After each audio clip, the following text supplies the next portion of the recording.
نحمده ونصلي على رسوله الكريم اما بعد فاعوذ بالله من الشيطان الرجيم بسم الله الرحمن الرحيم رب اشرح لي صدري ويسر لي امري واحلل عقدة من لساني يفقهوا قولي. باب تخلیل الشعر، بالوں کے اندر خلال کرنا، حتی اذا ظن انه قد اروا، یہاں تک کہ انسان کو یقین آ جائے کہ تر ہو گیا ہے بشرتہ، اس کی کھال، یعنی بال اس طرح اگر انسان دھوئے کہ سر پوری طرح تر ہو گیا ہے، اور اگر لمبی چٹیا کسی کے بہت ہی لمبے بال ہیں تو ان کو اگر وہ ہاتھ میں ایک طرف پکڑ کے صرف سکن کو تر کر لیتا ہے تو اس سے بھی غسل جو ہے وہ ہو جاتا ہے. یعنی پورے بال اگر نہ دھوئے جائیں، ان کو شیمپو نہ بھی کیا جائے، تو صرف بشرہ کا مطلب ہے سکن، یعنی سر کی سکن اگر انگلیاں پھیر کر خوب تر کر لی جائے، پانی بھی ڈالا جائے، صرف انگلیاں نہیں، تو ایسی صورت میں غسل ہو جاتا ہے. افاد علیہ، اور اس پہ پانی بہا چکا. حدثنا عبدان قال اخبرنا عبد الله قال اخبرنا هشام بن عروة عن ابيه عن عائشة قالت كان رسول الله صلى الله عليه وسلم اذا اغتسل من الجنابة غسل يديه وتوضأ وضوءه للصلاة ثم اغتسل ثم يخلل بيده شعره حتى اذا ظن انه قد اروى بشرته افاض عليه الماء 3 مرات. یعنی آپ صلی اللہ علیہ وسلم کا طریقہ کیا تھا کہ جب جنابت کو غسل کرتے تو پہلے اپنے دونوں ہاتھ دھوتے، جیسے نماز کے لیے وضو کیا کرتے ویسے وضو کرتے، پھر غسل شروع کرتے تو اپنے ہاتھوں سے پہلے بالوں کو بھگوتے تھے، یعنی انگلیاں پھیر کے پھر اس پہ پانی ڈالتے، اور اس سے پانی کم لگتا ہے. اگر آپ بالوں کو پہلے ہاتھوں سے تر نہیں کرتے اور پانی پہ پانی ڈالتے ہیں تو بعض اوقات بال پانی کے کنٹرول میں نہیں آتے، اور خاص طور پر جب بہت زیادہ ہوں تو ایسی صورت میں پہلے کم پانی لگا کے بالوں کو اچھی طرح اندر سے تر کر لینا چاہیے اور پھر پانی ڈالنا چاہیے تاکہ سکن کو فوراً پانی ٹچ کر جائے. اور پھر آپ افاض علیہ الماء 3 مرات، 3 مرتبہ آپ اس پہ پانی ڈالتے تھے. ثم غسل سائر جسدہ، پھر اپنا سارا جسم دھوتے تھے. وقالت، اور آپ فرماتی ہیں کنت اغتسل انا، کہ میں غسل کرتی و رسول اللہ صلی اللہ علیہ وسلم من اناء واحد، ایک ہی برتن سے، نغرف منہ جميعا، ہم دونوں اس سے اکٹھے ہی پانی لیا کرتے تھے. باب من توضأ في الجنابة ثم غسل سائر جسده ولم يعد غسل مواد الوضوء منه مرة اخرى. باب من توضأ، جس نے وضو کیا، فی الجنابة، جنابت میں، ثم غسل سائر جسده، پھر بعد میں سارا جسم دھویا، ولم يعد غسل مواد الوضوء، اور وضو کے جگہوں کو دوبارہ نہ دھویا، مرة اخرى، یعنی دوسری مرتبہ. تو اس سے کیا انسان کا وضو اور غسل دونوں ہو جاتے ہیں یا نہیں؟ کیونکہ حدیث ہے اس لیے میں صرف پڑھوں گی، آپ ترجمہ دیکھ لیجیے. حدثنا یوسف بن عیسیٰ قال اخبرنا الفضل بن الموسى قال اخبرنا الاعمش عن سالم عن قريب مولى ابن عباس عن ابن عباس عن ميمونة قالت ودع رسول الله صلى الله عليه وسلم وضوء الجنابة فكفى بيمينه على يساره مرتين وثلاثا ثم غسل فرجه ثم ضرب يده بالارض او الحائط مرتين وثلاثا ثم مضمض واستنشق وغسل وجهه وذراعيه، ذراعيه یعنی بازو اپنے، ثم افاض على رأسه الماء ثم غسل جسده ثم تنحى فغسل رجليه. قالت فأتيته بخرقة فلم يردها فجعل ينفض الماء بيده. یہ جو ہے نا فجعل ينفض الماء، یہ نئی چیز ہے. تو آپ صلی اللہ علیہ وسلم نے جھاڑا پانی کو اپنے ہاتھ سے ہی، یعنی تولیے کی بجائے اگر انسان اپنے ہاتھ سے ہی پانی کو جسم سے پونچھ کے جھاڑ دے تو یہ بھی کافی ہے. اور اس میں بات جو امام بخاری نے باندھا ہے یا اجتہاد جو کیا ہے وہ کیا ہے کہ اگر انسان پہلے وضو کر لے اور بعد میں نہائے تو دوبارہ اگر وضو نہیں کرتا تو اس سے حرج نہیں ہے. باب اذا ذکر فی المسجد انہ جنب، اگر کوئی مسجد چلا جائے اور اس کو یاد آئے کہ وہ تو جنبی تھا تو کیا کرے. یعنی اگر کسی کو نہانے کی ضرورت تھی اور اس نے تھوڑی تاخیر کر دی یہاں تک کہ بھول گیا اور بھول کے مسجد تک پہنچ گیا اور وہ ناپاک تھا اس کا جسم، کیا کرے. یخرج کما ہوا، نکل جائے جیسا کہ ہے، ولا یتیمم، اور وہاں تیمم کی ضرورت نہیں، یعنی فوراً نکل جائے باہر اور تیمم وغیرہ نہ کرے. حدثنا عبد الله بن محمد قال حدثنا عثمان بن عمر قال اخبرنا يونس عن الزهري عن ابي سلمة عن ابي هريرة قال اقيمت الصلاة وعدلت الصفوف، کہ ایک مرتبہ نماز قائم کی گئی، صفیں برابر کر لی گئیں، قیاما، کھڑے ہو کر. فخرج الینا رسول اللہ صلی اللہ علیہ وسلم، تو آپ صلی اللہ علیہ وسلم ہمارے پاس تشریف لائے. فلما قام فی مصلاہ، جب آپ اپنی نماز پڑھانے کی جگہ پہ کھڑے ہوئے، ذکر انہ جنوب، تو آپ کو یاد آیا کہ آپ کو تو نہانا تھا. فقال لنا، تو آپ نے فرمایا ہم کو، مکانکم، اپنی جگہ رکے رہو، میں ابھی آتا ہوں. ثم رجع، پھر آپ واپس چلے گئے. فاغتسل، پھر نہا لیا. ثم خرج الینا، پھر ہمارے پاس آئے. ورأسہ یقطر، اور آپ کے سر سے پانی کے قطرے ٹپک رہے تھے. فکبر، پھر آپ نے تکبیر کہی، اللہ اکبر. فصلینا معہ، تو ہم نے آپ کے ساتھ نماز پڑھی. تابعہ عبد الاعلی عن معمر عن الزہری ورواہ الاوزاعی عن الزہری، اس کو عبد الاعلی نے معمر سے اور زہری سے، اور اس کو اوزاعی وغیرہ نے بھی روایت کیا ہے اور اس کی مطابقت کی ہے. اس سے کیا پتہ چلتا ہے کہ آپ صلی اللہ علیہ وسلم کی زندگی بہت نیچرل زندگی تھی، اور یہ مختلف مواقع پر ایک ایک واقعہ ایسا آ جانا امت کے لیے ایک جواز پیدا کر دیتا ہے. اللہ تعالیٰ نے ہمارے لیے کیا فرمایا کہ لقد کان لکم فی رسول اللہ اسوۃ حسنہ، بہترین نمونہ ہے، وہاں ہر چیز کا نمونہ وہاں مل جائے گا. اور آپ صلی اللہ علیہ وسلم سے کروا کے اس لیے دکھا دیا، کبھی آپ کو بھلوا کر، کبھی اور طریقے سے، کہ بعد میں اگر کسی کے ساتھ ایسا ہو جائے تو وہ اپنے آپ کو ملامت نہ کرے یا دوسرے اس کو برا بھلا نہ کہے. ایسی چیزیں طبعی یا فطری تقاضے سے ہو جایا کرتی ہیں. دوسری بات یہاں سے یہ پتہ چلتی ہے کہ عموماً لوگ یہ کہتے ہیں کہ ہماری بڑی بوڑھیاں یہ کہتی ہیں کہ ایک ایک قدم زمین پہ بھاری ہوتا ہے، اور اگر نہاؤ نہیں تو بہت بڑے بڑے عذابوں کی خوشخبریاں سنائی جاتی ہیں. تو اس میں یہ ہے کہ ٹھیک ہے کہ ایک مومن کو فوراً ہی نہا لینا چاہیے، لیکن اگر کسی وجہ سے وہ نہانے میں تھوڑی تاخیر کر رہا ہے اور اس دوران کوئی اور کام بھی اس نے کر لیا تو اس سے کوئی گناہ لازم نہیں آتا. باب نفض الیدین من الغسل عن الجنابہ، جنابت کا غسل کر کے دونوں ہاتھوں کو جھاڑنا، یعنی جسم سے پانی کو چھنک دینا. تو اس سے مطلب کیا ہے کہنے کا کہ وہ پانی جو ایک جنبی کے جسم سے ٹچ کر کے چھینٹ اڑ رہی ہے، وہ چھینٹ پاک ہے یا ناپاک ہے. بتایا جائے گا کہ وہ پاک ہے، اس سے حرج نہیں ہے. یہ حدیث پہلے چونکہ آ چکی اس لیے میں صرف ریڈنگ کروں گی. حدثنا عبدان قال اخبرنا ابو حمزة قال سمعت الاعمش عن سالم عن كريب عن ابن عباس قال قالت ميمونة ودعت للنبي صلى الله عليه وسلم غسلا فسترته بثوب وصب على يديه فغسلهما ثم صب بيمينه على شماله فغسل فرجه فضرب بيده الأرض فمسحها ثم غسلها فمضمض واستنشق وغسل وجهه وذراعيه ثم صب على رأسه وأفاض على جسده ثم تنحى فغسل قدميه فناولته ثوبا فلم يأخذه فانطلق وهو ينفض يديه. آپ صلی اللہ علیہ وسلم کو میں نے کپڑا پکڑایا، تولیہ دیا، آپ نے نہیں لیا، اور آپ اپنے ہاتھ جھاڑ رہے تھے، یعنی جو چھینٹے اڑے ہو سکتا ہے ان میں سے کچھ حضرت میمونہ پہ جا پڑا ہو، یعنی وہ چھینٹے جو بعد میں اترے، جسم سے پانی اترے تو وہ پانی ناپاک نہیں. اور تولیے کا ذکر، پھر تولیے کی بات آ گئی کہ نہ استعمال کرنا، مراد یہ ہے کہ وہ پانی جو جسم پر ٹھہر جائے، اور ٹھہرے ہوئے پانی پر انسان اگر کپڑے پہن لیتا ہے اور کپڑے پھر گیلے ہو جاتے ہیں اس پانی کے ساتھ جس سے انسان نہایا ہے، تو وہ پانی ناپاک نہیں ہوتا، وہ کپڑے بھی اس سے ناپاک نہیں ہوتے، ان کپڑوں میں انسان نماز وغیرہ ادا کر سکتا ہے. باب من بدا بشق رأسه الایمن فی الغسل، باب من بدا جو شروع کرے بشق حصہ رأسه اپنے سر کا، الایمن دایاں، فی الغسل غسل میں، یعنی غسل میں دایاں ہاتھ سے، دائیں سائڈ سے، دائیں حصے سے شروع کرنا جو ہے اس کی بات. حدثنا خلاد بن يحيى قال حدثنا ابراهيم بن نافع عن الحسن بن مسلم عن صفية بنت شيبة عن عائشة قالت كنا اذا اصابت احدانا جنابة اخذت بيديها ثلاثا فوق رأسها، کہ حضرت عائشہ فرماتی ہیں کہ جب ہم میں سے کسی کو جنابت لاحق ہوتی، اخذت بیدیہا تو اپنے ہاتھوں سے لیتی، ثلاثاً 3 مرتبہ پانی، فوق رأسها اپنے سر پہ ڈالنے کو، ثم تأخذ بیدیہا علی شقها الایمن، پھر اپنے ہاتھ کو اپنے جسم کے دائیں حصے پر پھیرتی، وبیدیہا الاخری علی شقها الايسر، اور دوسرے ہاتھ سے پھر بائیں حصے کو. یعنی جب انسان نہانے لگے اور نہانے میں پانی ڈالنے لگے یا صابن لگانے لگے تو پہلے دائیں حصے کو لگایا جائے اور اس کے بعد بائیں کو. یہ ایک مستحب طریقہ ہے، سنت ہے یہ. بسم اللہ الرحمن الرحیم، یہ آگے اس میں لکھی ہوئی ہے اس لیے پڑھ رہی ہوں. باب من اغتسل عریانا وحدہ فی خلوۃ، کہ تنہائی میں، اکیلے میں ننگے ہو کر نہانا، کیا اس کی اجازت ہے؟ کیونکہ بہت سی لوگوں کو آپ نے یہ کہتے سنا ہوگا کہ ہمارے بڑے بوڑھے کہتے ہیں کہ بالکل ننگے ہو کے نہیں نہا سکتے، جسم پہ کوئی نہ کوئی کپڑا ضرور پہنے ہوئے ہونا چاہیے. تو کیا یہ ضروری ہے یا اس کی اجازت ہے کہ انسان کے جسم پر کچھ بھی نہ اور وہ نہا لے؟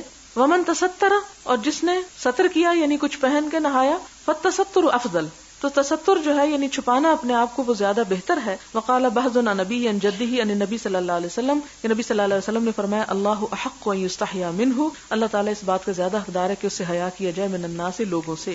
یعنی ایک تستر کا مطلب یہ کہ لوگوں سے بالکل بچ کے چھپ کے نہایا جائے کہ جہاں کسی کی نظر نہ پڑے. اور دوسرا معنی کیا ہے کہ اگر انسان کے جسم پر کوئی ایسی چیز پہنی ہوئی ہو کہ جس سے اس کے مخصوص سے چھپ سکے تو وہ بھی بہتر ہے، لیکن اگر کوئی ایسا نہ کرے تو بھی اس کا غسل ہو جاتا ہے، یعنی لازم نہیں ہے اگرچہ بہتر ہے.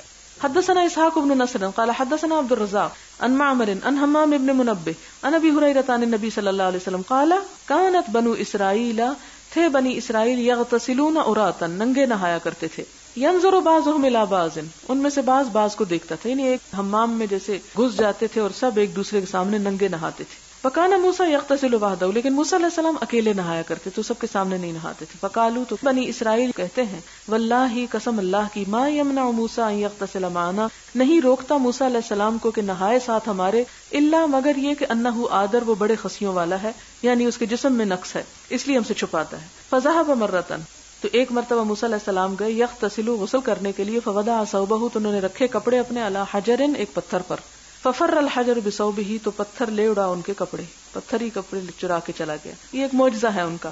فجمع موسیٰ فی اثرہ، تو دوڑ پڑے موسیٰ علیہ السلام اس کے پیچھے، یقول، کہنے لگے، ثوبی، میرے کپڑے، یا حجر، ہے پتھر. صوبی یا حجر حتی نظرت بنو اسرائیل، یہاں تک کہ بنو اسرائیل نے دیکھ لیا، الی موسیٰ، موسیٰ علیہ السلام کو، فقالو تو انہوں نے کہا واللہ قسم اللہ کی، ما بموسیٰ بن بأس، موسیٰ کو تو کوئی تکلیف نہیں، یعنی ان کے جسم تو صحیح سلامت ہے، وأخذ ثوبہ فتفق بالحجر ضربا، تو انہوں نے اپنا کپڑا پکڑ لیا پتھر سے اور پتھر کو مارنے لگے. فقال ابو ہریرہ واللہ انہ لندب، حضرت ابو ہریرہ کہتے ہیں اللہ کی قسم بے شک اس میں، یعنی اس پتھر میں البتہ نشان ہے، بالحجر پتھر کے، ستتن 6 اور سباتن 7، ضربن بالحجر پتھر کے ساتھ مارنے کی، یہ نہیں کہ اپنے ہاتھوں سے پتھر مارنے لگے، پتھر کو پتھر کے ساتھ مارنے لگے، اور اتنا زور سے مارا کہ 6-7 نشان اس پہ عرصہ دراز تک باقی رہے. اگر کسی انسان کو پڑتا تو کیا حال ہوتا.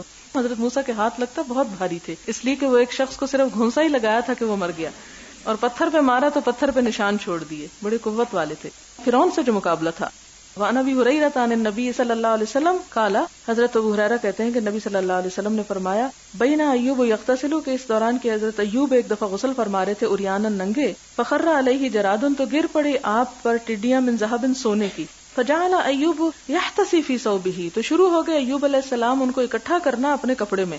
فناداہ ربہ، تو ان کے رب نے ان کو پکارا، یا ایوب الم اکن اغنیتک اما تری، کیا میں نے تجھے غنی نہیں کر دیا ان چیزوں سے جو تو دیکھتا ہے، یعنی تجھے سونے چاندی کی کیا ضرورت ہے، جو کچھ تجھے میں نے دیا ہے وہ تو اس سب سے زیادہ ہے.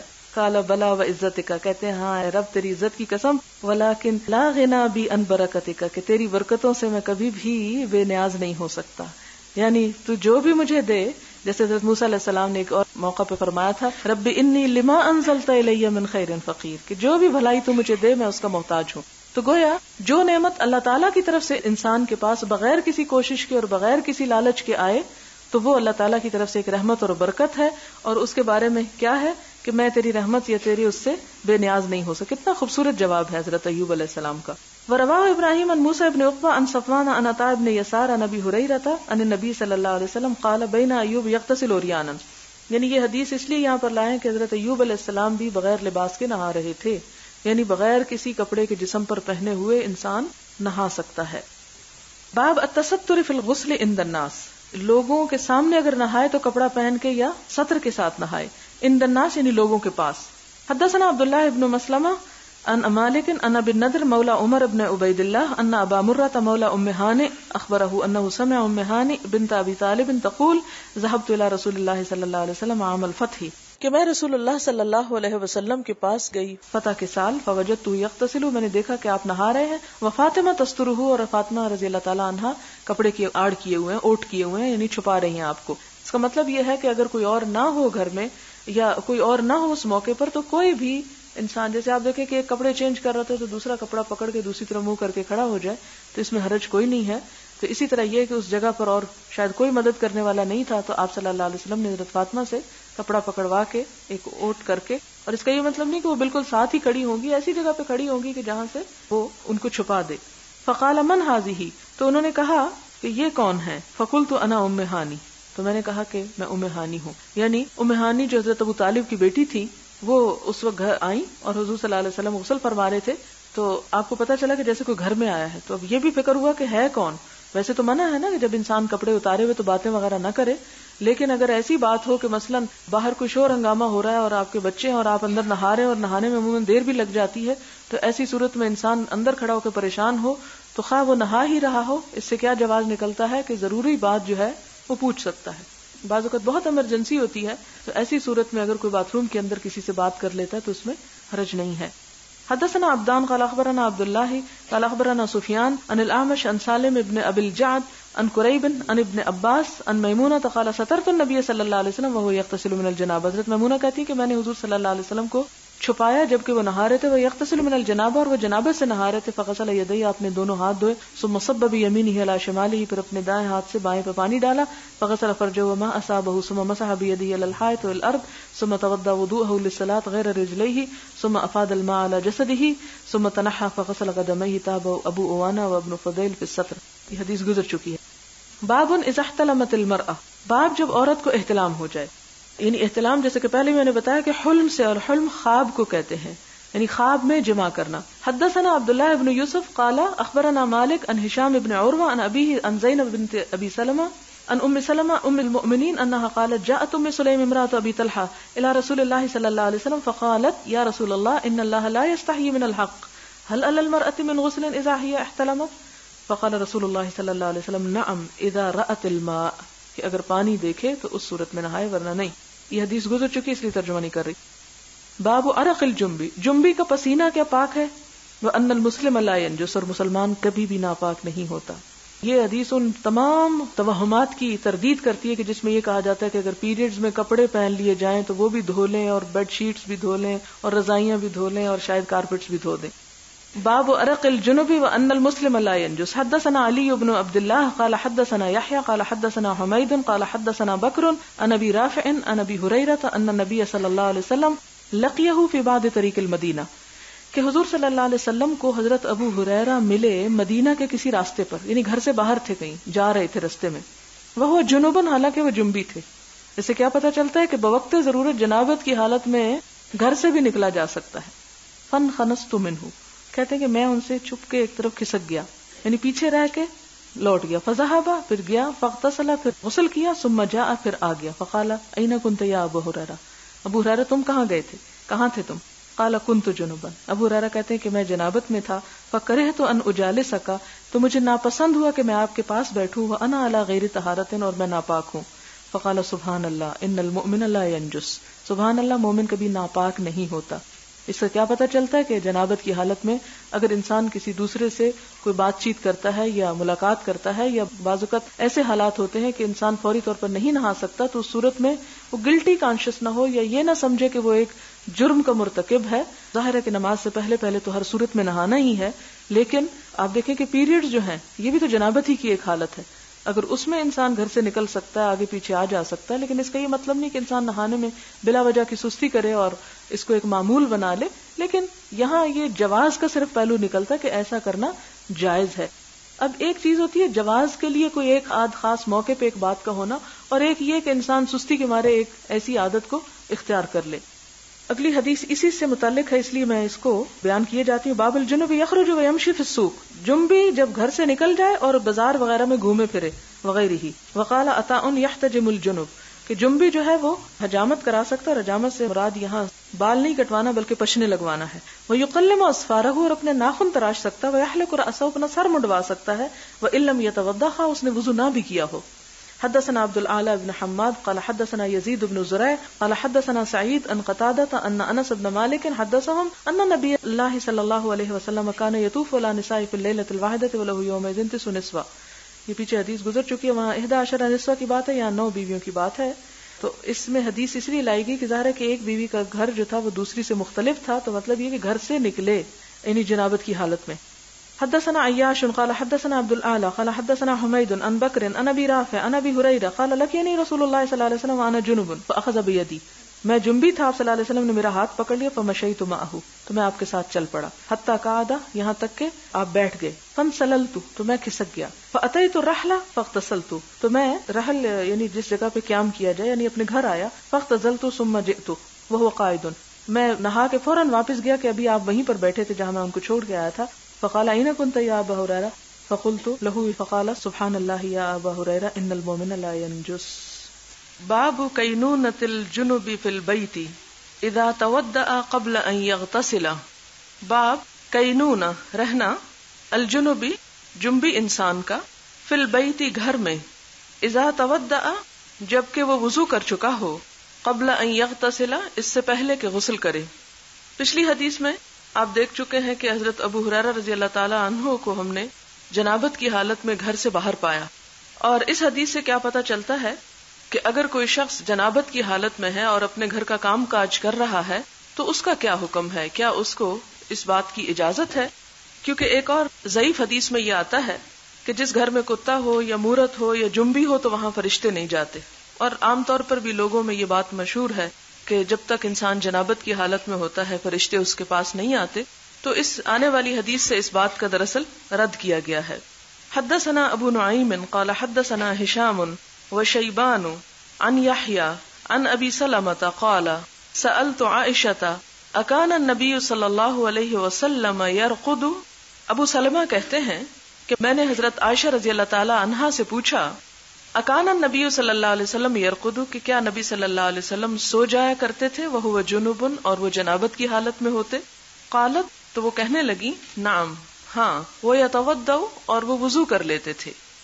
باب نوم الجنبی، باب جنبی کی نیند یا جنابت کی حالت میں سونا. حدثنا قتیبۃ قال حدثنا اللیث عن نافع عن ابن عمر ان عمر بن الخطاب سأل رسول اللہ صلی اللہ علیہ وسلم، حضرت عمر بن خطاب رضی اللہ تعالی عنہ نے حضور صلی اللہ علیہ وسلم سے پوچھا، ایرقد احدنا وهو جنب، کیا سو سکتا ہے ہم میں سے ایک حالانکہ وہ جنابت کی حالت میں ہو، یعنی جنابت کی حالت میں سویا جا سکتا ہے؟ قال نعم، آپ نے فرمایا ہاں، اذا تودع، جب وہ وضو کر لے، احدکم، تم میں سے کوئی ایک، یعنی وضو کر کے سویا جا سکتا ہے. اب کیا یہ وضو کرنا جو ہے یہ فرض ہے یا صرف مستحب ہے؟ اس میں پھر علماء کی آراء ہیں. بعض کہتے ہیں کہ یہ صرف مستحب ہے، فرض نہیں ہے، اور بعض نے کہا کہ یہ واجب ہے، اور بعض نے کہا کہ صرف استنجا کر لے. اور مسلم کی جو روایت ہے اس میں استنجا کا ذکر نہیں ہے، اس میں صاف واضح ہے کہ نماز کا سا وضو کر لے تو اس کے بعد سونے کی اجازت ہے. لیکن اگر کوئی کسی وجہ سے وضو بھی نہیں کر سکتا تو بھی وہ کسی حرام کام کا ارتکاب نہیں کرتا، یعنی اس کی بھی اجازت ہے. باب الجنب یتودع ثم ینام، باب جنابت کی حالت میں وضو کرے پھر سو جائے، یعنی جنبی کو وضو کر کے سونے کے بارے میں. حدثنا يحيى بن بكير قال حدثنا الليث عن عبيد الله بن ابي جعفر عن محمد بن عبد الرحمن عن عروة عن عائشة قالت كان النبي صلی اللہ علیہ وسلم، کہ نبی صلی اللہ علیہ وسلم اذا اراد ان ينام، جب ارادہ کرتے کہ سو جائیں، وهو جنب، حالانکہ وہ جنابت کی حالت میں ہو، غسل فرجہ، تو اپنی شرمگاہ کو دھو لیتے، وتودع للصلاۃ، اور وضو کر لیتے نماز کی طرح کا، یعنی پورا وضو کر لیتے. اس کا یہ مطلب نہیں کہ نماز پڑھنے کے لیے وضو کرتے، بلکہ سونے سے پہلے وضو کر لیتے، کیونکہ اس سے پہلے وہ حدیث آپ پڑھ چکے ہیں جس میں سونے سے پہلے وضو کرنا اور دعا پڑھنا جو ہے یہ باعث فضیلت ہے. تو خواہ انسان جنابت کی حالت میں ہو یا بغیر جنابت کے، دونوں حالتوں میں وضو کے ساتھ سونا جو ہے وہ بغیر وضو کے سونے سے بہتر ہے. حدثنا موسیٰ بن اسماعیل قال حدثنا جویریہ عن نافع عن عبد اللہ قال استفتى عمر النبی صلی اللہ علیہ وسلم، حضرت عبداللہ بن عمر سے روایت ہے کہ استفتہ، فتویٰ طلب کیا، عمر رضی اللہ تعالیٰ عنہ نے النبی صلی اللہ علیہ وسلم، نبی صلی اللہ علیہ وسلم سے. کیا پوچھا؟ اینام احدنا، کہ کیا سو جائے ہم میں سے ایک، وہو جنب، اور وہ جنابت کی حالت میں ہو؟ قال نعم، کہا ہاں، اذا تودع، جب وہ وضو کر لے. حدثنا عبداللہ بن یوسف قال اخبرنا مالک عن عبداللہ بن دینار عن عبداللہ بن عمر انہ قال ذکر عمر بن الخطاب لرسول اللہ صلی اللہ علیہ وسلم، ذکر کیا عمر بن خطاب نے حضور صلی اللہ علیہ وسلم سے، بأنہ تصیبہ الجنابہ، کہ انہیں جنابت لاحق ہو جاتی ہے، من اللیل، رات کو. فقال لہ رسول اللہ صلی اللہ علیہ وسلم، تو آپ صلی اللہ علیہ وسلم نے فرمایا، تودع، وضو کر لو، واغسل ذکرک، اور استنجا کر لو، ثم نم، پھر سو جاؤ. باب اذا التقى الختانان، باب کے جب مل جائیں دو ختان. حدثنا معاذ بن فضالة قال حدثنا هشام وحدثنا ابو نعيم عن هشام عن قتادة عن الحسن عن ابي رافع عن ابي هريرة عن النبي صلی اللہ علیہ وسلم قال، کہ نبی صلی اللہ علیہ وسلم نے فرمایا، اور یہ حدیث کس سلسلے میں ہے کہ غسل کب واجب ہوتا ہے؟ اذا جلس، جب وہ بیٹھ جائے، بین شعبها، درمیان اس کے کونوں کے، الاربع، چار، یعنی دو بازو اور دو ٹانگیں، ثم جہدها، پھر تھکا دے اس کو، فقد وجب الغسل، تو واجب ہو جاتا ہے غسل، یعنی غسل اس حالت میں واجب ہوتا ہے. تابعه امر عن شعبة مثله، وقال موسى حدثنا ابان قال حدثنا قتادة قال اخبرنا الحسن مثله. باب غسل ما يصيب من رطوبة فرج المرأة، باب دھونا جو بھی لگ جائے تری میں سے عورت کی شرمگاہ سے، یعنی اس کو دھو لینا ضروری ہے. حدثنا ابو معمر قال حدثنا عبد الوارث عن الحسين قال يحيى واخبرني ابو سلمة ان عطاء بن يسار اخبره ان زيد بن خالد الجهني اخبره انه سأل عثمان بن عفان فقال، یہ حدیث پہلے گزر چکی اس لیے صرف ریڈنگ کروں گی. ارأيت اذا جامع الرجل امرأته فلم يمن، قال عثمان يتودع كما يتودع للصلاة ويغسل ذكره. قال عثمان سمعته من رسول الله صلى الله عليه وسلم فسألت عن ذلك علي بن ابي طالب والزبير بن العوام وطلحة بن عبيد الله وأبي بن كعب رضي الله عنهم فأمروه بذلك. قال يحيى وأخبرني أبو سلمة أن عروة بن الزبير أخبره أن أبا أيوب أخبره أنه سمع ذلك من رسول الله صلى الله عليه وسلم. حدثنا مسدد قال حدثنا يحيى عن هشام بن عروة قال اخبرني ابي قال اخبرني ابو ایوب قال اخبرني ابی بن کعب انه قال، ابی بن کعب کہتے ہیں کہ یا رسول اللہ، اے اللہ کے رسول صلی اللہ علیہ وسلم، اذا جامع الرجل، جب جمع کرے مرد المرأة عورت سے، فلم ينزل، پھر انزال نہ ہو، قال يغسل ما مس المرأة منه، فرمایا دھو لے جو چھو جائے عورت سے اس میں سے، ثم يتوضأ، پھر وضو کر لے، ويصلي، اور نماز پڑھ لے۔ قال ابو عبداللہ، امام بخاری کہتے ہیں کہ الغسل احوط، غسل کرنا زیادہ احتیاط کی بات ہے، یعنی چاہے انزال نہ ہو لیکن غسل کرنا زیادہ بہتر ہے۔ وذاک الاخیر، اور یہ جو پیچھے والی بات ہوئی کہ غسل صرف اس وقت واجب ہوتا ہے، یہ جو حدیث نمبر 290 ہے کہ اذا جلس بین شعبها الاربع ثم جہدها، انما بینا لاختلافہم، تو یہ حدیث ہم اس لیے لائے ہیں کہ جو اختلاف صحابہ کرام کے درمیان اس معاملے میں واقع ہوا ہے اس کو ہم بیان کر دیں۔ والماء انقی، اور پانی تو خوب صاف کرنے والی چیز ہے۔ یہ اسی بات کا اختلاف ظاہر کر رہے ہیں کہ جس میں صحابہ کرام کے درمیان بھی اختلاف ہوا، اور اس میں جو راجح رائے ہے وہ یہی ہے کہ خواہ انزال نہ بھی ہو لیکن اگر التقاء الختانین ہو جائے تو اس پر غسل واجب ہو جاتا ہے، جبکہ دوسری رائے یہ ہے جس میں کچھ اور صحابہ کرام شامل ہیں کہ جب تک انزال نہ ہو اس وقت تک غسل جو ہے وہ لازم نہیں ہوتا یا فرض نہیں ہوتا۔ لیکن ان دونوں آراء کو سامنے رکھ کے امام بخاری یہ کہتے ہیں کہ الغسل احوط، یعنی خواہ اختلاف موجود ہے لیکن دخول کی صورت میں خواہ انزال نہ ہو، غسل کرنا زیادہ احتیاط کی بات ہے۔ اور اس میں آپ دیکھیں کہ ایسے معاملات میں عموماً انسان کنفیوز ہوتا ہے کہ پھر کون سی رائے اختیار کرے، جب یہ ادھر بھی حکم ہے اور ادھر بھی حدیث موجود ہے اور ادھر بھی صحابہ کرام کی رائے ہے ادھر بھی صحابہ کرام کی رائے ہے۔ تو بات یہ ہے کہ جب انسان ایسے کسی شبے میں پڑ جائے تو ہمیں یہ حکم دیا گیا ہے کہ شبے کی حالت میں انسان شبہات سے بچے اور وہ طریقہ اختیار کرے جو اس کے دل کے لیے زیادہ اطمینان کا باعث ہو، یعنی دین کے معاملے میں۔ اور تقویٰ کا تقاضا کیا ہے؟ ایک حدیث میں آتا ہے دع ما یریبک الی ما لا یریبک، اس چیز کو چھوڑ دو جو تمہیں شک میں ڈالتی ہو، اس چیز کو اختیار کر لو جو تمہیں شک میں نہ ڈالتی ہو۔ تو اس صورت میں جو چیز انسان کے لیے زیادہ قابل اطمینان ہو اسے کر لینا چاہیے۔ اور اس اختلاف کو کس طرح دور کیا گیا؟ اس میں یہ کہا گیا کہ جن کی رائے یا جس روایت میں یہ آیا ہے کہ جب تک انزال نہ ہو غسل نہیں ہے، یہ روایت منسوخ ہے، اسی لیے علماء کی اور اکثریت کی یہی رائے ہے اور یہی طرز عمل جو ہے وہ قابل عمل ہے کہ ہر دو حالت میں غسل کرنا چاہیے، خواہ انزال ہو یا نہ ہو۔